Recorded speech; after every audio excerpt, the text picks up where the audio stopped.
लंबोदराय सकलाय जगद्धिताय नागाननाय श्रुतियज्ञ विभूषिताय गौरी सुताय गणनाथ नमो नमस्ते। गुरुर्ब्रह्मा गुरुर्विष्णु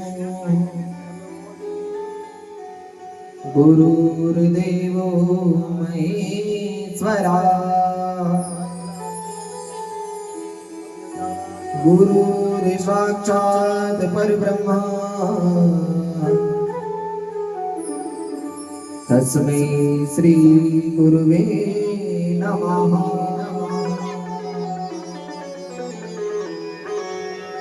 करेण वीणा परिवादयन्ति कथालपन्ते मपरेण माला मरालपृष्ठात् सतसन्निविष्टा सरस्वतीं तां शिरसा नमामि। भक्ति भक्त भगवन्त गुरु चतुर्नाम कोई तिनके पद वंदन किए नासत विघ्न अनेक। बोले सियावर रामचंद्र भगवान की जय। बोले बालाजी महाराज की जय। बोले शंकर भगवान की जय। बोले गुरु महाराज की जय। अनंत अनंत अखिल कोटि ब्रह्मांड नायक परात्पर पर ब्रह्मानंद नंदन यशोदानंदन देवकी नंदन करुणावरणालय भगवान श्री श्याम सुंदर जी की असीम कृपा से आज इस कथा का सप्तम दिवस है। माता अनसुईया गार्गी के पद चिन्हों पर चलने वाली माताएं बहनें, ध्रुव प्रहलाद का अनुसरण करने वाले छोटे छोटे बच्चे, दूर दूर से आए हुए श्रद्धालु भक्तजन, जहां तक भी इस ध्वनि विस्तारक यंत्र की आवाज पहुंच रही है, सबका वंदन अभिनंदन। आइए अंतःकरण की पवित्रता के लिए 2 बार भगवत नाम संकीर्तन करते हैं, फिर रसमयी सभा में प्रवेश करते हैं। गोविंद गोविंद गोपाला मुरली मनोहर नंदलाला।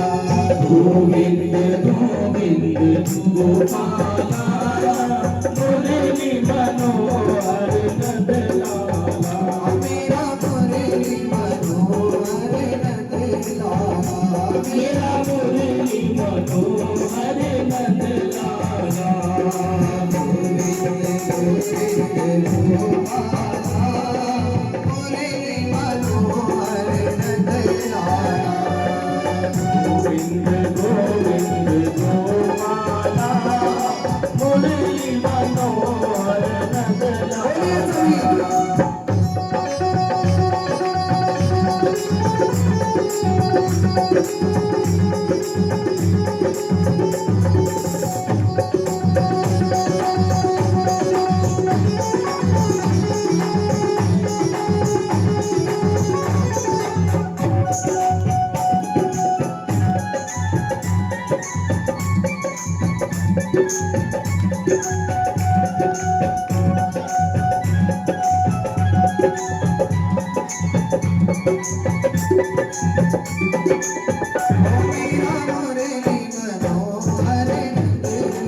वृंदावन का कोई मर्म नहीं जान सकता।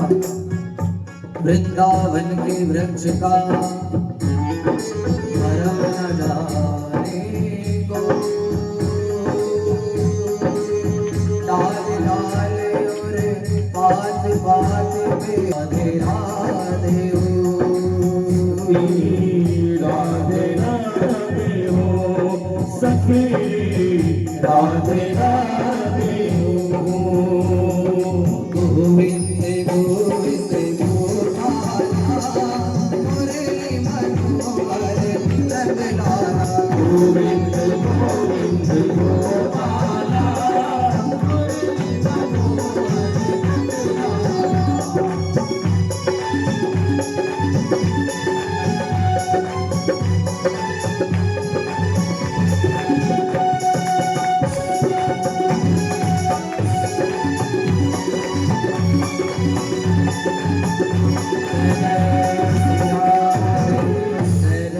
श्री राधे, जय जय राधे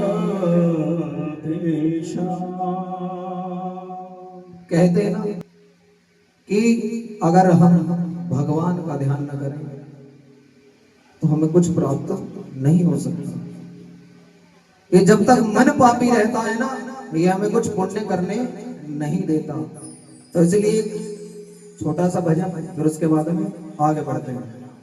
ओ पापी मन कर ले भजन, ओ पापी मन कर ले भजन, बाद में प्यारे पछताएगा जब पिंजरे से पंछी निकल जाएगा, जब पिंजरे से पंछी निकल जाएगा, पिंजरे से पंछी निकल जाएगा, जब पिंजरे से पंछी निकल जाएगा।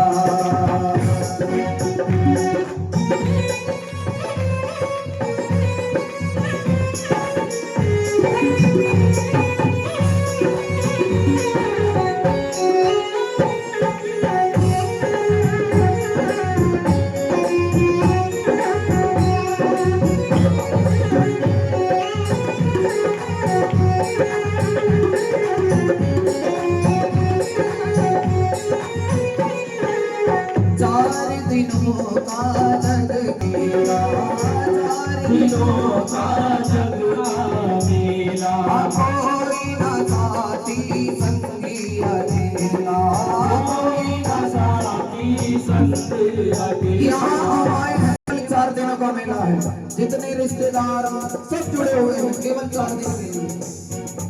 और ये छंद यही कह रहा है, 4 दिनों का जगवा मेला, 4 दिनों का जगवा मेला, कोई ना साथी संगी अकेला, कोई ना साथी संगी अकेला, जैसा भी तू आया जग में वैसा ही तू जाएगा, जैसा भी तू आया जग में वैसा ही तू जाएगा, मुट्ठी बांध के आया जग में हाथ बसाए जाएगा, मुट्ठी बांध के आया जग में हाथ बसाए जाएगा, बाद में प्यारे पछताएगा, पिंजरे से पंछी निकल जाएगा, पिंजरे से पंछी पिंजरे से पंछी निकल जाएगा, जब पिंजरे से निकल जाएगा। जब हम कहीं सत्संग में जाते हैं तो हमारे एक बात बताते हैं कि भाई बंधु कुटुंब कबीला कोई किसी का साथ नहीं देगा, सब मतलब की दुनिया है, मतलब के रिश्ते नाते। अगर कोई ये कह रहा है ना बेटा तू आगे बढ़, अगर कोई उसे आगे बढ़ाने के लिए तो कह दिया, पर फिर पीछे से खींचने हुई चालू कर देते हैं बहुत से। कि बेटा तू आगे तो बढ़ बढ़ जाओ, खींचता है ना, ये सिर्फ भगवान की देन होती है। तो क्या कहते हैं, भाई बंधु कुटुंब कबीला, भाई बंधु कुटुंब कबीला, ये तो जग का झूठा झमेला, ये तो जग का झूठा झमेला। करने के बाद तुझे आँख में जलाएंगे, करने के बाद तुझे आँख में जलाएंगे, तेरा दिनों तक तेरा मातम मनाएंगे, तेरा दिनों तक तेरा मातम मनाएंगे। बाद में प्यारे पछताएगा जब पिंजरे से पंछी निकल जाएगा, जब पिंजरे से पंछी निकल जाएगा। महाराज ने एक भजन गाया, हंसा निकल गया पिंजरे से, खाली पड़ी रही तस्वीर, हंसा निकल गया पिंजरे से, खाली पड़ी रही तस्वीर, प्यारे पड़ी रही तस्वीर, हंसा निकल गया पिंजरे से,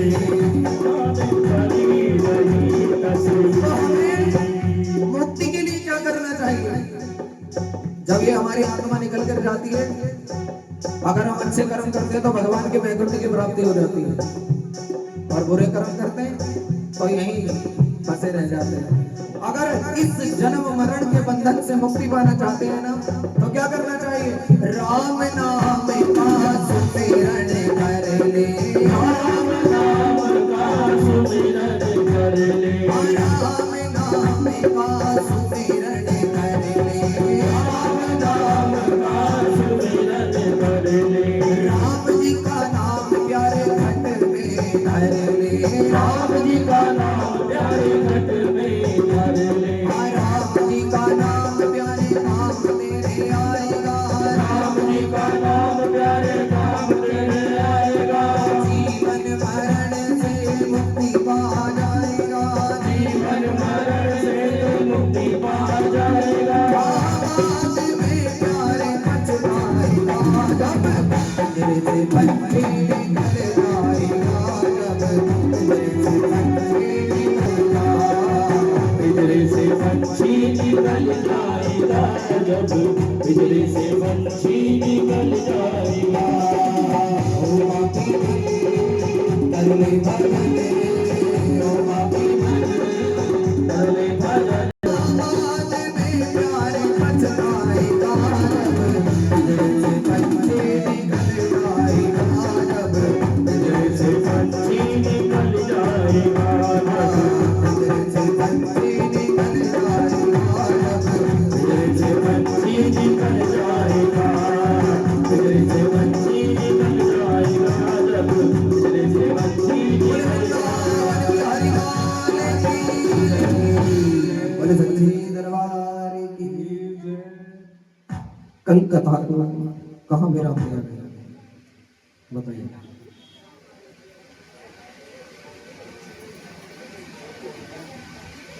कल कथा हाँ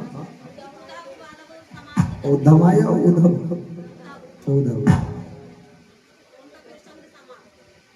तो जब उद्धव जी गए थे तो गुरु बनने, पर वहां से शिष्य बनकर लौटे। गुरु जी ने बताया था ना। तो 6 महीने के बाद उद्धव जी उस ब्रज को वंदन करके मथुरा वापस लौट गए, और फिर भगवान से कहा, उद्धव जी तुम कितने निष्ठुर हो। उद्धव जी कह रहे कि ये आज पता चल गया। भगवान बोले उद्धव तुम्हारी, भगवान बोले कि उद्धव तुम्हारी तो भाषा ही बदल गई। कहा तो आप कह रहे थे कुछ और कुछ और बोल रहे हो, तो दिनों में, कुछ ही दिनों में तुम्हारा तो व्यवहार ही बदल गया। ये तुम्हें क्या हो गया? तो कहते हैं ना कि जहां पर भगवान के भक्त होते हैं तो अच्छे अच्छे ज्ञानी भी वहां फेल हो जाते हैं। तो उद्धव जी यहाँ पर फेल होकर के उल्टा भगवान को सुनाने लगे। तो अदृश्यम चर्म चक्षुषा, जो इन चर्म चक्षुओं से दिखाई नहीं होता, भगवान ने वह किया। और जैसे अर्जुन को दिव्य दृष्टि देकर विराट रूप दिखाया, ऐसे ही उद्धव जी को दिव्य दृष्टि देकर अपना दिव्य ब्रज धाम दिखाया और ब्रजवासियों के दर्शन कराए। इस प्रकार प्रभु जी ने श्री उद्धव जी को ब्रज गोपियों का मध्य वृंदावन भेजकर उनके ज्ञान में प्रेम का पुट लगवा दिया। और अब ऐसे प्रेमी सखा उद्धव को साथ लेकर प्रभु कहां गए? मथुरा। तो वहां पर भगवान ने कंस का वध किया।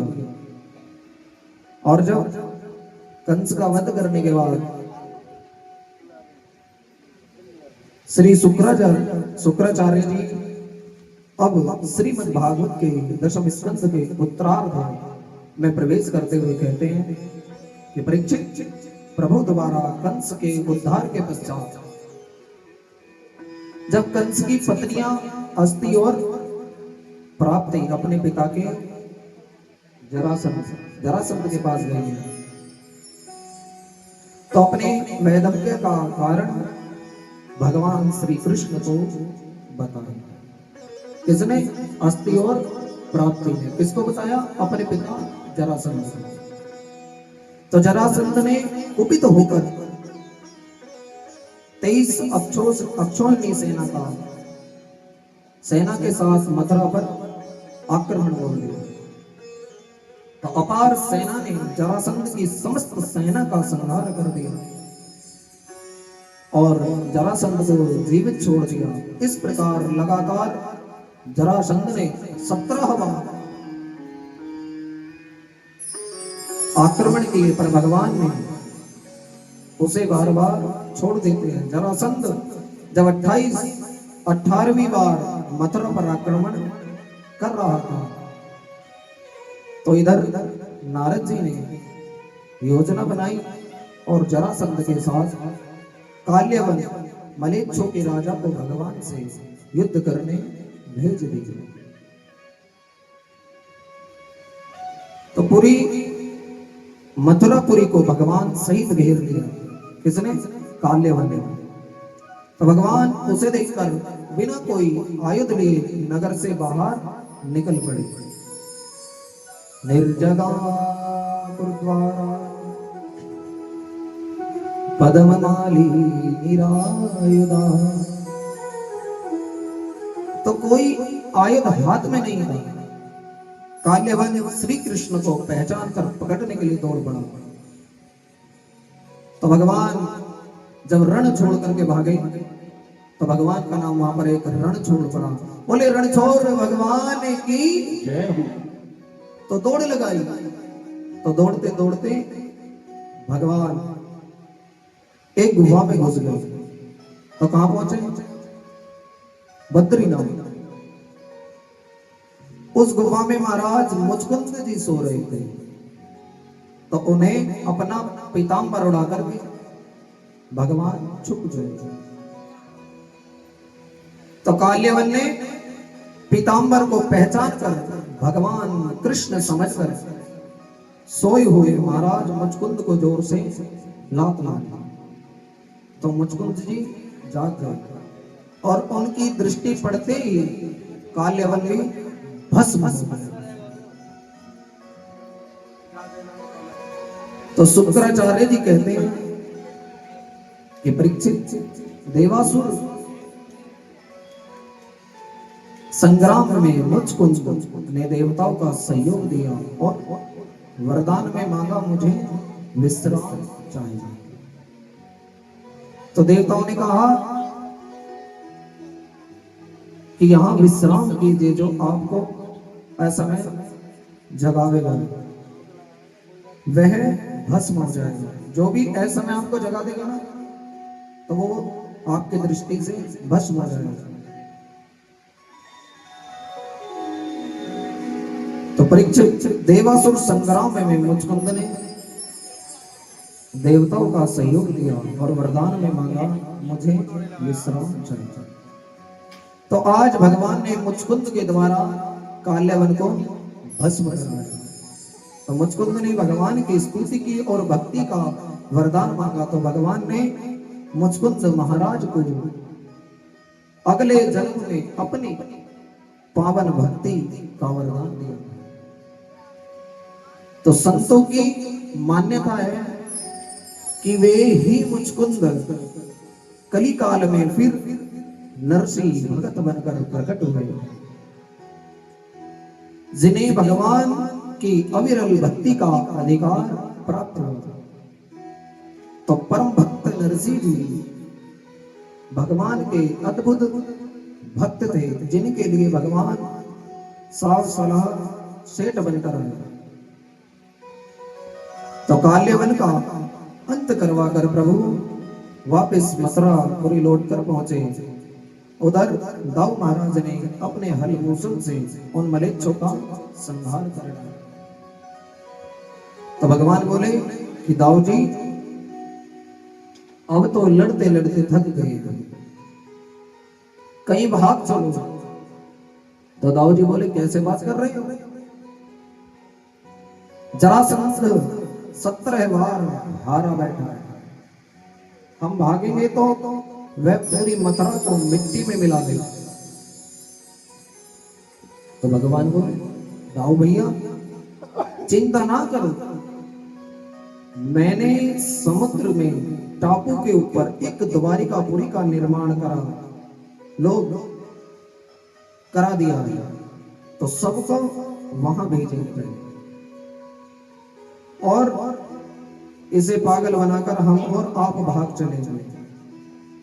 तो दाऊ जी बोले बदनामी होगी, लोग रण छोड़ कहेंगे, जैसे कह दिया भगवान। तो भगवान बोले एक नाम और बढ़ जाएगा, कोई दिक्कत नहीं। भगवान बोले एक नाम और बढ़ जाएगा, जहां माखन चोर कहते हैं, चीर चोर कहते हैं, तो रण छोड़ भी कह देंगे, तो क्या दिक्कत है? तो दाऊ जी बोले भैया तेरी लीला तू जा, तेरी लीला तू जा। तो 18वें युद्ध में जरासंध से लड़ते लड़ते प्रभु भाग ही गए। तो दाऊ जी विभाग लिए जरासंध आश्चर्यचकित रह गए। प्रवर्षणावर्त पर प्रभु पर्वत पर प्रभु और दाऊ जी चढ़ गए। तो जरासंध ने पूरे पहाड़ को घेर के आग लगवा दी, तो सारे पहाड़ को भस्म कर दिया। भगवान उसी पर्वत से समुद्र में पहुंचकर सीधे कहां पहुंचे? द्वारिकापुरी। उधर तो भगवान द्वारिकाधीश बनकर ठाठ से विराजे हुए हैं, और यहां जरासंध ने पूरे पहाड़ को जब भस्म कर दिया तो उसे विश्वास हो गया कि मैंने दोनों को भस्म कर दिया। तो विजय का शंख बजाकर मगध देश लौट आया। तो जरासंध ब्राह्मणों को अनुष्ठान पर बैठा कर आया था कि अब की बार मेरी विजय अवश्य होनी चाहिए। तो सो हो भी गई। तो भगवान ने ब्राह्मणों का महत्व बढ़ा दिया और जरासंध ब्राह्मणों का बड़ा अद्भुत भक्त बन गया। तो 11 वर्ष की अवस्था में वृंदावन छोड़कर प्रभु मथुरा पधारे। 14 वर्ष मथुरा में रहकर असुरों का उद्धार किया, और आज 25 वर्ष की अवस्था में प्रभु द्वारिकाधीश बने। तो दाऊ भैया का विवाह महाराज रेवती जी की पुत्री रेवती महारानी के साथ हुआ। रेवत जी की पुत्री रेवती महारानी जी के साथ हुआ। किसका विवाह? बलदाऊ। और द्वारिकाधीश बनकर प्रभु का प्रथम विवाह भगवती लक्ष्मी स्वरूपा रुक्मणी जी के साथ संपन्न हुआ। तो परीक्षित बोले कि एक क्षण महाराज इस विवाह के बारे में मैंने बड़ी विचित्र बात सुनी है। क्या? भगवान भीष्म सुता रुक्मिणी रुचिरान राक्षसेन विधानेन उपयेमैति श्रुतम् कि हमने सुना है, हमने ऐसा सुना है कि हमारे प्रभु द्वारिकाधीश का प्रथम विवाह रुक्मिणी जी के साथ राक्षस विधि से हुआ था। तो सुखदेव जी मुस्कुराए, बिल्कुल ठीक सुना था परीक्षित, ऐसे ही हुआ था। परीक्षित ने कहा तो जरा बताइए तुम्हारा ये विधि क्यों अपनाई सुखदेव जी? भगवान बोले सुनो राजा, राजा भीष्म को नाम विदर्भाधिपतिर्महान्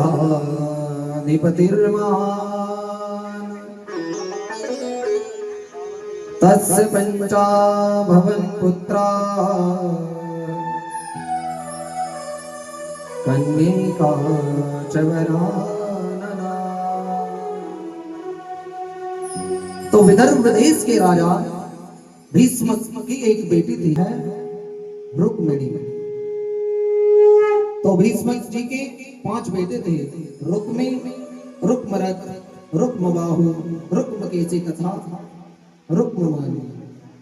5 भाइयों की इकलौती बहन थी रुक्मिणी। तो नारद आदि महात्मा द्वारकाधीश की निरंतर महिमा सुनकर भीष्म जी के मन में अपनी बेटी के लिए सुयोग वर समझ में आ गया। 5 पुत्रों ने परामर्श लिया, पुत्रों तुम भी समझदार हो गए हो, मेरा तो मन हो रहा है क्यों ना द्वारिकाधीश कृष्ण से तुम्हारी बहन का विवाह कर दिया जाए। तुम्हारा क्या विचार है? और तो कुछ नहीं बोला, पर बड़ा बेटा बोला, पर बड़ा बेटा रुक्मी बिगड़ गया। पिताजी उस रण छोड़ भगोड़े से मैं अपनी बहन का विवाह कभी नहीं होने दूंगा। हरे राम राम, ठीक है ठीक है, अब ज्यादा व्याख्या ना कर बेटा, जब तेरा यही निर्णय है तो जब तेरा यही निर्णय है तो अब जहां भी संबंध करना हो वहां तू ही कर, वह तू ही करना, मैं कोई चर्चा नहीं करूंगा। तो रुक्मी बोला ठीक है पिताजी आप आराम करो। बेटा उठकर गया और दूसरे दिन लौटकर कहता है कि पिताजी परसों बारात आ रही है। राजा भीष्म चौके परसों बारात आ रही है, इतनी जल्दी संबंध का पक्का किया। तो रुक्मी बोला पिताजी मेरा निर्णय कोई ऐसा वैसा नहीं है, सिंधु नरेश दंभोष पुत्र शिशुपाल के साथ संबंध पक्का करके आया। तो मैंने उसे समझा दिया है, परसों वह बारात लेकर आ जाएगा। तो भीष्म जी बोले ठीक है बेटा जैसे तेरी इच्छा। पर रुक्मिणी जी के कान में जब ये समाचार पड़ा तो परेशान हो गई है, भगवान मेरे मन में तो कोई और बैठ रहा है और ये मैं क्या सुन रही हूं। तो भाभी जी के सामने रोते रोते मन की सारी बात कह दी। भाभियों ने समझाया बहन ऐसे रोने से कोई काम नहीं चलेगा, जल्दी कुछ करो। तो कुछ ना बने तो कम से कम एक पत्र ही डाल दो।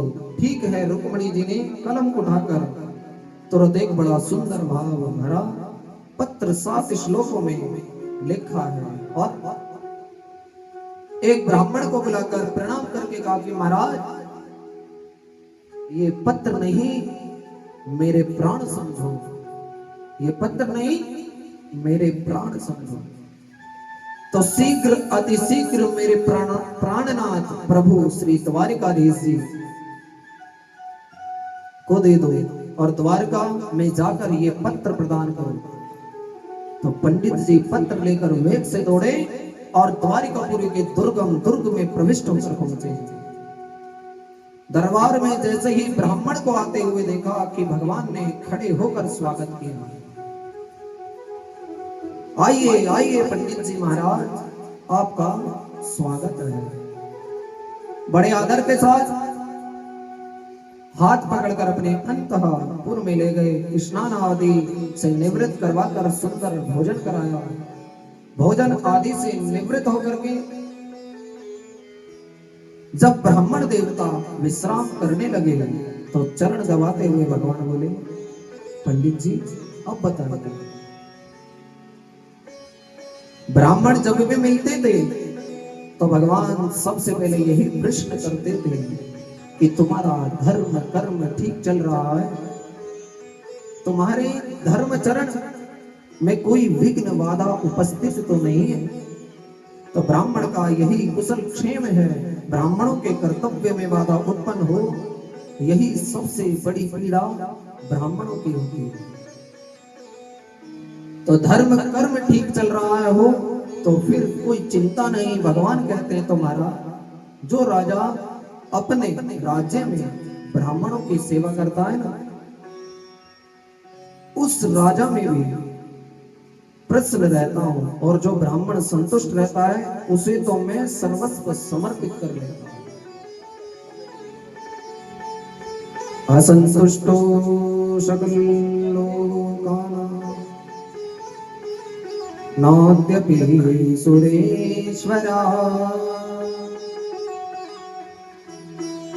अकिंचनोऽपि सन्तुष्टः सेते सर्वांग विज्वरा। तो भगवान कहते हैं कि जो असंतुष्ट है उसे अनेकानेक लोगों का राज्य वैभव भी मिल जाए फिर भी परेशान रहता है। इसके विरुद्ध घर में फूटी कोड़ी भी ना हो, एकदम अकिंचन हो, परंतु यदि हृदय में वो हृदय से संतोषी हो तो उसके समान धनवान कोई नहीं होता है। तो उसके मन में कभी पीड़ा नहीं होती है, क्योंकि सबसे ज्यादा जीव को परेशान करने वाली उसकी कामनाएं हैं। अब महाराज ये बताइए, आप मेरे इस दुर्गम दुर्ग में पधारे हैं तो कोई विशेष कार्य से ही आए होंगे। आप कौन सी गोपियन कार्य से आए हैं? आप कौन से गोपनीय कार्य से आए हैं? कृपया बताइए। तो भगवान से पंडित जी ने तुरंत रुक्मणी जी का पत्र निकाल करके भगवान के हाथ में थमा दिया। जल्दी से पढ़ लीजिए महाराज, समय बहुत कम है। पत्र पढ़कर आप सब समझ जाएंगे कि भगवान बोले, पंडित जी आप ही सुना दीजिए। तो पंडित जी बोले, महाराज आपका प्राइवेट निजी पत्र है, राज्यसभा से कोई राजनीतिक पत्र नहीं है जो सबको सुना दो, ये आपका निजी है। तो भगवान बोले, ब्राह्मण आज तक कोई भी रहस्य मैंने अपने ब्राह्मणों से कभी नहीं छुपाया। इस पत्र में जो भी रहस्य हो आप निसंकोच खोलिए और पढ़कर सुनाइए। तो पंडित जी ने पढ़ना प्रारंभ किया। रुक्मिणी जी पत्र में लिख रही हैं क्या? श्रुत्वा गुणान् भुवन सुंदर शृण्वतां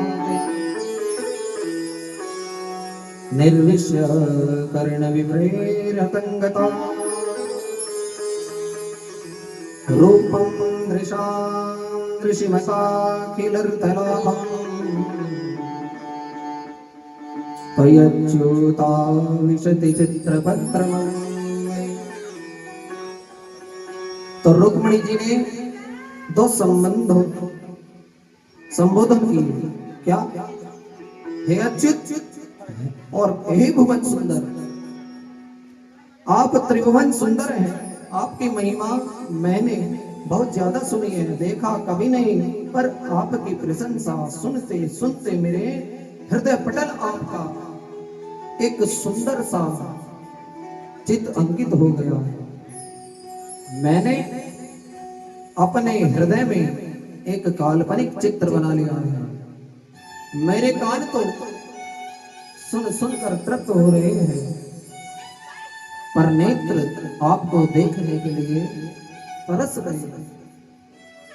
तो मेरे नेत्रों को वह परम लाभ ना जाने कब प्राप्त होगा, कब आपके दर्शन मिलेंगे। अब आप सोच रहे होंगे कि भेंट कब हुई। भेंट कभी नहीं हुई, आमना सामना कभी नहीं हुआ, और ये पत्र इतनी जल्दी कैसे डाल दिया। तो रुक्मणी जी लिखती हैं कि प्रभु, मैंने तो आपका चित्र अपने हृदय में बना लिया है और आपको ही अपना जीवन धन सर्वस्व मान लिया है, परंतु दुर्भाग्य से परसों ही मेरी बारात कहीं और से आ रही है। ऐसा ना हो कि शहर के भाग को कोई गीदड़ उठा करके ले जाए, इसलिए आप सावधान कर रही हूं कि आइए वीरता का शुल्क देकर मुझे यहां से ले जाइए। आप कहोगे कि वीरता तो हम दिखाएंगे, पर तुम्हारा हरण करने के लिए तो तुम्हारे भाइयों पर ही हाथ उठाना पड़ेगा। तुम्हें अच्छा लगेगा क्या? तो रुक्मणी कहती है कि हे प्रभु, ऐसा ना करना, मेरे भाइयों का वध करके फिर आप मुझे लेने आए, ये नहीं करना, इसका भी एक उपाय है। तो कहते हैं ना कि कथा जब चलती है तो बड़ा आनंद आता है। इस आनंद को लेने के लिए अब मैं श्री गुरु महाराज जी से आग्रह करूंगा कि वो अब आएंगे आप सभी के बीच, तो आप सभी खड़े होकर के उनका स्वागत करेंगे। भैया जाइए गुरु जी महाराज को लेकर। बोले श्री गुरुदेव भगवान की जय। श्री कृष्ण गोविंद हरे मुरारी, हे नाथ नारायण वासुदेवा। श्री कृष्ण गोविंद हरे मुरारी, हे नाथ नारायण वासुदेवा।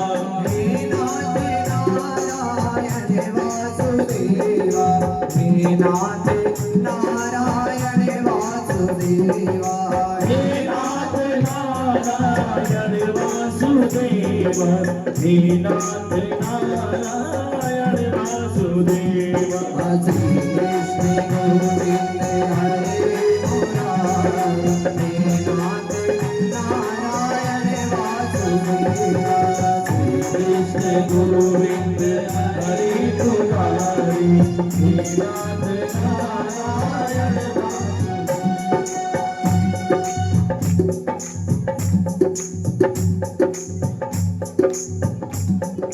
हे नाथ नारायण वासुदेवा, हे नाथ नारायण वासुदेवा। हे नाथ नारायण वासुदेवा, हे नाथ नारायण। श्री कृष्ण गोविंद हरे मुरारी, हे नाथ नारायण वासुदेवा।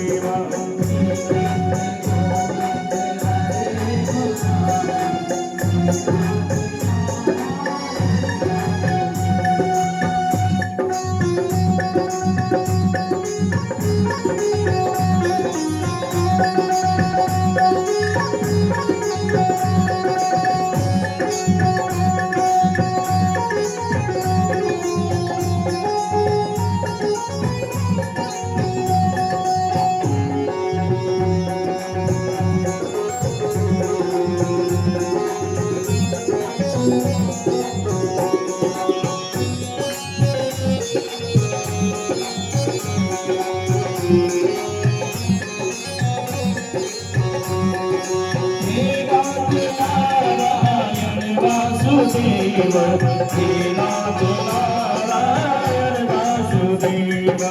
श्री कृष्ण गोविंद हरे मुरारी, हे नाथ नारायण वासुदेवा।